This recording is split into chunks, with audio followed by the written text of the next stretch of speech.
ഇന്ന് നൈറ്റ് പുറത്ത് പോയതാട്ടോ. എവിടെ നല്ല ഫുഡ് എന്ന് വിചാരിച്ച് ഇങ്ങനെ ഇരിക്കുമ്പോഴാണ് ഫ്രണ്ട് പറഞ്ഞത് നമുക്ക് കോഴിക്കോട് പോകാം, അവിടെ നല്ല റൈസും ഷവായും കിട്ടുമെന്ന്.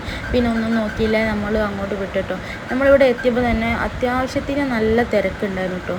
പിന്നെ ഇക്കനോട് വീഡിയോ എടുക്കുന്നപ്പോൾ ഇക്ക നല്ല ചിരിച്ച്. ഇതാണ് ഇക്കൻ്റെ 2 ഫ്രണ്ട്സ്. അങ്ങനെ പിന്നെ ഞാൻ ദുവാനോട് എന്തൊക്കെ സംസാരിക്കുന്നു. ദുവ എന്നെ മൈൻഡ് പോലും ചെയ്യുന്നില്ല. അത് ഇപ്പുറത്ത് നിന്നിട്ട് അപ്പുറത്തുള്ളവരെ നോക്കി ചിരിക്കുന്നു കളിക്കുന്നൊക്കെ ഉണ്ട് കേട്ടോ. പിന്നെ അതാക്കുന്നത് നമ്മളെ മുമ്പിലേക്ക് ഷവായി വന്നതോ കണ്ടില്ലോ, ഏത് വഴിക്കാണ് പോയത് പോലും ഞാൻ കണ്ടിട്ടില്ല. പിന്നെ പറയാൻ വയ്യ, അത്രയ്ക്കും ടേസ്റ്റ് വെച്ചാൽ ആ മസാലയൊക്കെ ആയിട്ട് അടിപൊളി ഷവായി കേട്ടോ. പിന്നെ ഞങ്ങൾ നേരെ ബീച്ചിൽ പോയി. അവിടെ പോയപ്പം വലിയ തിരക്കൊന്നുമില്ല. പിന്നെ നല്ല മഴക്കുള്ള സാധ്യത ഉള്ളതുകൊണ്ട് അധികം അവിടെ നിൽക്കാൻ പറ്റില്ല കേട്ടോ.